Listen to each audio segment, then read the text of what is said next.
तो इस मूवी के शुरू में हम डेविड को देखते हैं जो कि एक रोबोट होता है और इस मूवी का मेन कैरेक्टर भी है। डेविड को एक आदमी ने बनाया होता है। तो एक दिन डेविड अपने क्रिएटर यानी बनाने वाले से पूछता है कि एक बात मुझे समझ नहीं आ रही कि मैं तभी अपनी फॉर्म में आया जब आपने मुझे बनाया, लेकिन आप इस दुनिया में किस तरह आए, आपका क्रिएटर कौन है। तो वो आदमी कहता है कि इसी बात का तो जवाब मुझे भी नहीं मिल रहा, मुझे इसमें तुम्हारी मदद भी चाहिए। तो डेविड कहता है कि मैं वैसे भी आपसे सुपीरियर हूँ और हमेशा मदद के लिए यूज होता रहूंगा। आपकी उम्र तो वक्त के साथ बढ़ती रहेगी और आप किसी दिन मारे भी जाएंगे, लेकिन मैं इमॉर्टल हूँ। मैं ना तो कभी मरूंगा ना ही कोई और मुझे खत्म कर सकेगा। यहाँ हमें थोड़ा थोड़ा रियलाइज होता है कि डेविड बहुत सुपीरियर माइंड रखता था, यानी उसे ये लगता था कि वह सबसे ऊपर है, वो बाकियों को कुछ भी नहीं समझता था। अब यहाँ सीन फ्यूचर की तरफ शिफ्ट होता है जहाँ के इंसानों ने एक पावरफुल स्पेसशिप तैयार किया था। उसमें लोगों को एक ऐसे प्लेनेट की तरफ भेजा जाएगा जहाँ कोई जिंदगी यानी लाइफ हो। अब उस स्पेसशिप को बहुत ही अच्छी टेक्नोलॉजी यूज करके बनाया गया था और इसके साथ बहुत सारा स्टाफ भी स्पेस में जाना था, क्योंकि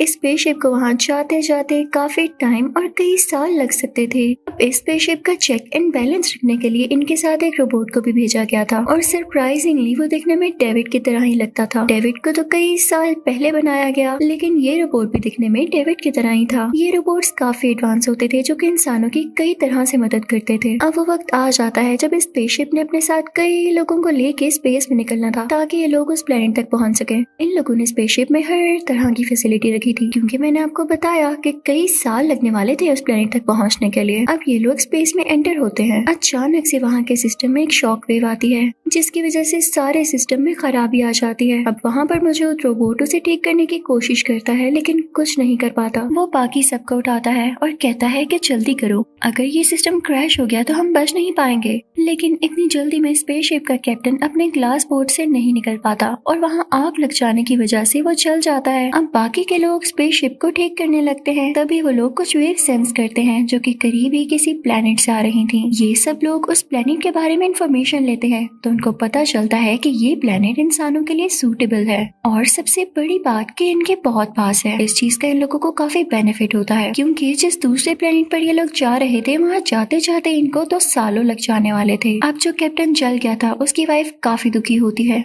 और वो एक छोटा सा ही आंसर देती है कि मुझे ये आइडिया बिल्कुल पसंद नहीं आया, क्योंकि हम लोगों ने इस प्लेनेट पर कोई रिसर्च नहीं की हुई। और इवन मैं ये भी हैरान हूँ कि जब हम लोग स्पेस को स्कैन कर रहे थे कि रहने के लिए कोई सूटेबल प्लेनेट ढूंढ सके, तब हमें ये प्लेनेट क्यों नहीं मिला। हो सकता है इसका एटमॉस्फेयर ठीक हो ही ना। तो वहाँ का स्टाफ कहता है कि एक बार वहाँ जाकर हम देख लेते हैं। अब ये लोग स्पेसशिप उस प्लेनेट की तरफ मोड़ते हैं और फाइनली कुछ ही दिनों में ये लोग वहाँ पर पहुँच जाते हैं। उधर पहुँचते ही ये लोग कुछ चेंजेस नोट करते हैं तो अपनी स्पेसशिप को उस प्लेनेट के ऑर्बिट में ही रहने देते हैं, यानी प्लेनेट के सरफेस पर लैंड नहीं करते। अब उनमें से एक ग्रुप स्पेसशिप का एक हिस्सा लेकर उस प्लेनेट के सरफेस पर लैंड करता है। वो वहाँ जाके उस प्लेनेट को देख ही रहे होते हैं कि तभी उनका स्पेसशिप में मौजूद लोगों से कनेक्शन टूट जाता है। तो कैप्टन की वाइफ बाकी लोगों से कहती है कि मैं इसके सिस्टम को देख लेती हूँ, तुम लोग प्लेनेट को जाकर देखो। अब जैसे ही बाकी लोग प्लेनेट को चेक करने जाते हैं तो वहाँ उनको क्रॉप्स नजर आती हैं। तो ये सब काफी हैरान हो जाते हैं कि यहाँ पर ये कैसे ग्रो कर सकती हैं। तो उनमें से एक लड़की वहाँ की मिट्टी को ऑब्जर्व करती है और कुछ मिट्टी के सैंपल उठा लेती है, यानी कुछ मिट्टी एज अ सैंपल लेती है। इसी दौरान एक आदमी एक पौधे पर पाँव रख देता है तो उस पौधे में से ब्लैक कलर की कोई चीज निकलती है और उसके कान में जाकर कोई रिएक्शन करती है। वो बेचारा आदमी इन्फेक्टेड हो जाता है। अब दूसरी तरफ हम एक और स्पेसशिप को देखते हैं जो कि किसी एलिजाबेथ नाम की लड़की का होता है।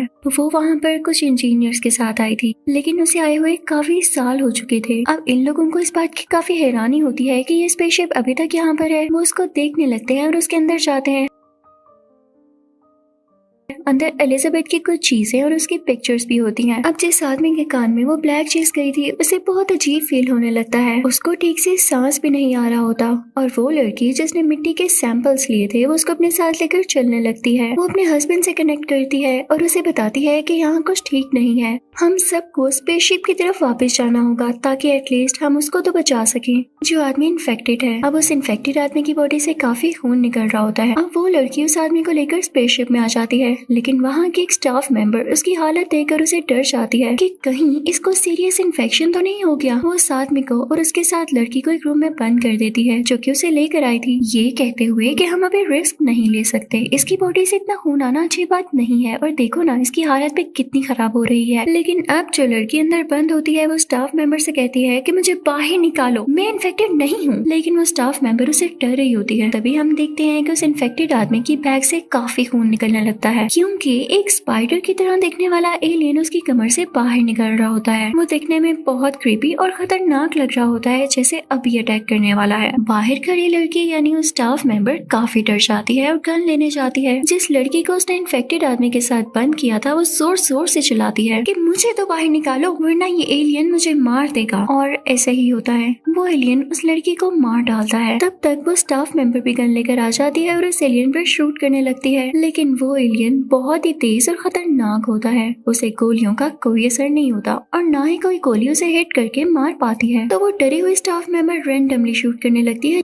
जिसकी वजह से स्पेसशिप के उस पूरे के पूरे हिस्से में आग लग जाती है और उसके अंदर वो लड़की भी मारी जाती है जो कि स्टाफ मेंबर थी। अब दूसरी तरफ प्लैनेट में क्रॉप्स के पास भी कुछ लोग होते हैं जिनमें से एक उस लड़की का हस्बैंड भी होता है जिसको एलियन ने अटैक करके मार दिया होता है। इनफैक्ट उसका भी एक साथी इन्फेक्टेड हो चुका था और अब उसके मुंह से भी एलियन बाहर निकल आया था जो कि क्रॉप्स की तरफ ही चला जाता है और उन लोगों पर अभी कोई अटैक नहीं करता। ये लोग काफी डर जाते हैं और सोचने लगते हैं कि आखिर ये है क्या। तो मेन स्पेसशिप जो कि ऑर्बिट पर होती है उसे कांटेक्ट करने की कोशिश करते हैं लेकिन सैडली कांटेक्ट नहीं हो पाता। तभी वो एलियन इन पर अटैक करने लगता है तो वो रोबोट जो इनके साथ था उससे इन लोगों को बचाता है। लेकिन इसी सब में वो एलियन रोबोट का हाथ जख्मी कर देता है। लेकिन एट लास्ट ये एलियन भी मारा जाता है। अब जनाब वहाँ पर एक और एलियन आता है लेकिन इससे पहले कि वो इन पर अटैक करता वहाँ एक आदमी आकर आसमान की तरफ शूट करता है तो ये एलियन भाग जाता है। अब आप ये सुनकर हैरान रह जाएंगे कि ये आदमी था कौन जिसने आसमान की तरफ शूट किया। बेसिकली ये कोई और नहीं बल्कि डेविड था, यानी वही रोबोट जो मूवी की स्टार्टिंग में हमने देखा। ये यहाँ पर एलिजाबेथ के साथ आया था। अब डेविड इन सबको उस ब्लैक चीज के बारे में बताने लगता है कि किस तरह से ये लोगों को इन्फेक्टेड कर रही है, लेकिन जब ये एलियन में बदल जाती है तो बहुत स्ट्रॉन्ग हो जाती है। लेकिन मेरे पास एक आइडिया है, हम इनको ट्रेन करके अपने डिफेंस के लिए यूज कर सकते हैं। अब ये बात कैप्टन की वाइफ को काफी अजीब लगती है और वो रोबोट से कहती है कि डेविड की बातों में मत आना। इनफैक्ट डेविड उस नए रोबोट से जेलस भी होता है जो कि उसके बाद नई टेक्नोलॉजी के साथ बनाया गया। मैंने आपको बताया था ना कि वो हमेशा सुपीरियर रहना चाहता था। तो अब दूसरा रोबोट भी डेविड पर नजर रखना शुरू कर देता है तो वो देखता है कि डेविड ने वहाँ की कई चीजों पर एक्सपेरिमेंट्स कर रखे हैं उसी ब्लैक चीज को यूज करके जिसका नाम ब्लैक ग्लू होता है। यहाँ हम पर ये रिवील होता है कि डेविड अब एक बहुत ही बुरा रोबोट बन चुका है। जब वो इस प्लेनेट पर सबसे पहली बार आया तो यहाँ पर कुछ लोग रहा करते थे, ना तो वो एलियंस जैसे थे और ना ही वो इंसानों जैसे, बस वो इस प्लेनेट के रहने वाले थे। डेविड ने उन सब लोगों को इसी ब्लैक ग्लू को यूज करके मार दिया। अब डेविड उस रोबोट को बताने लगता है कि मैं तुम पर ट्रस्ट कर रहा हूँ और तुम्हें कुछ चीजें बताऊंगा कि तुम भी मेरी तरह एक रोबोट हो और मुझे पूरी उम्मीद है, यानी मुझे होप है कि तुम इंसानों से कोई बात नहीं करने वाले। अब डेविड दूसरे रोबोट से कहने लगता है कि मैं यहाँ एलिजाबेथ के साथ आया था और हम दोनों यहाँ अच्छे से रह रहे थे, लेकिन एक दिन एलिजाबेथ मारी गई और मैंने उसे दफना दिया। लेकिन उसकी ये बात गलत थी, वो झूठ बोल रहा था। अब दूसरी तरफ हम स्पेसशिप का सीन देखते हैं जहाँ पर सब मेंबर्स काफी डर कर बैठे होते हैं और तभी उन पर दूसरा भागा हुआ एलियन आकर अटैक कर देता है। वहाँ एक लड़की भी मारी जाती है। अब ये सब लोग अपने स्पेसशिप को प्लेनेट तक ले जाने का डिसीजन लेते हैं। अब सिर्फ डेविड के सामने वो एलियन आता है लेकिन उस पर अटैक नहीं करता। ऐसे लग रहा था कि जैसे वो उसे जानता हो। वो दो टांगों पर खड़ा हो जाता है जैसे उसे कम्युनिकेट करने लगा हो। अब यहाँ पर सबसे बड़ा सीक्रेट रिवील होता है कि ये एलियन डेविड नहीं बनाया था, वो उससे बातें करने लगता है। लेकिन तभी स्पेसशिप का एक मेल मेंबर उस एलियन को शूट करके मार देता है, जिसको देखकर डेविड चिल्लाने लगता है कि तुमने मेरी क्रीचर के साथ क्या किया। अब वो मेल मेंबर डेविड को गन पॉइंट पर लेकर कहता है मुझे बताओ यहाँ क्या चल रहा है और तुम यहाँ क्या कर रहे हो। अब डेविड उसे अपने सब एक्सपेरिमेंट्स दिखाता है जो कि हर इंसेक्ट पर किए गए थे। वहाँ एलिजाबेथ भी दिखती है और असल बात तो ये कि वो अपने आप नहीं मारी गई, बल्कि डेविड ने उस पर कई एक्सपेरिमेंट्स किए और उसके साथ एलियंस भी जोड़े, यानी एलियंस के हंटों में से कुछ निकलता और फेस पर आकर जुड़ जाता। यही काम डेविड ने एलिजाबेथ के साथ भी किया और उसे ऐसा बना दिया। थी तो वो डेड लेकिन उसकी बॉडी फ्रेश थी क्योंकि उसके साथ एलियंस अटैच थे। अब डेविड उस मेल मेंबर को एक जगह पर लेकर आता है जहाँ एलियंस के बहुत सारे अंडे थे। उन अंडों से कुछ चीज बाहर आती है और सेम उसी तरह मेल मेंबर के फेस के साथ चिपक जाती है और फिर कुछ म्यूटेशन करने के बाद उसकी चेस्ट से एक अजीब सा क्रिएचर बाहर आता है, जिसे देखकर डेविड बहुत खुश होता है क्योंकि डेविड ने ऐसा एक्सपेरिमेंट इंसान पर कई साल बाद किया जो कि वो एलिजाबेथ के साथ पहले भी कर चुका था। अब डेविड उस रोबोट के पास जाता है और कहता है कि हम इन सब इंसानों को मार देते हैं और एक नई जिंदगी का स्टार्ट लेंगे यहाँ इस प्लेनेट पर। तो वो रोबोट कहता है कि नहीं, यूं नहीं होने वाला। तो डेविड से बात बर्दाश्त नहीं होती कि किसी ने मुझे ना कहा। वो उस रोबोट को मार डालता है, लेकिन वो रोबोट नहीं मरता क्योंकि वो खुद को हील जो कर सकता था। बेचारा डेविड, उसे इतना भी नहीं पता। अब दूसरी तरफ कैप्टन की वाइफ को डेविड के बारे में सब पता चल जाता है। डेविड को इस बात पर काफी गुस्सा आ जाता है, ये औरत कितनी चालाक है।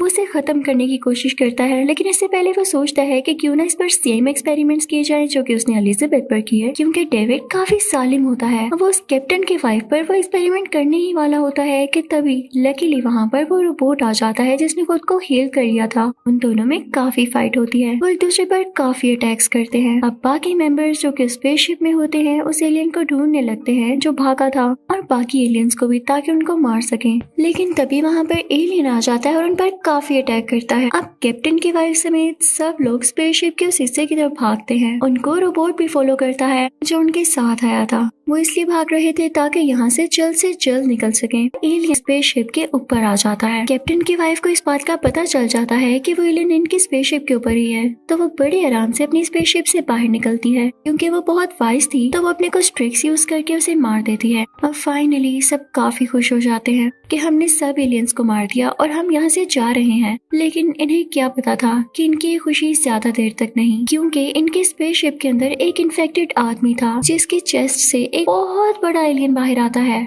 अब खैर ये लोग डरने की बजाय उसका सामना करते हैं, उस पर काफी अटैक्स करते हैं और उसको मारने में भी सक्सेसफुल हो जाते हैं। लेकिन बुरी बात ये थी कि ये एलियन भी इन लोगों में से काफी लोगों को मार चुका था। अब इस स्पेसशिप में रोबोट कैप्टन की वाइफ को ग्लास बोर्ड में बंद कर देता है। वो काफी हैरान होती है कि इस रोबोट को क्या हुआ, लेकिन तभी उसे पता चलता है कि हमारा रोबोट नहीं बल्कि डेविड है। कैप्टन की वाइफ बोर्ड में ही कैद हो जाती है। अब वो लंबे टाइम के लिए सो चुकी थी और तब तक नहीं उठने वाली थी जब तक उसे बोर्ड से बाहर ना निकाला जाता। और कौन जानता था कि इसे कौन बाहर निकालेगा और बेचारी बाहर निकल भी सकेगी या नहीं। अब मूवी के लास्ट सीन में हम एविल डेविड को देखते हैं जो कि अपने हर प्लान में सक्सेसफुल हो चुका था और काफी खुश था। इसके पास कुछ एलियन एम्ब्रोस भी थे कि इनको यूज करके वो इस प्लेनेट पे एक नई लाइफ स्टार्ट कर सकेगा। इसी के साथ ये मूवी यही एंड हो जाती है।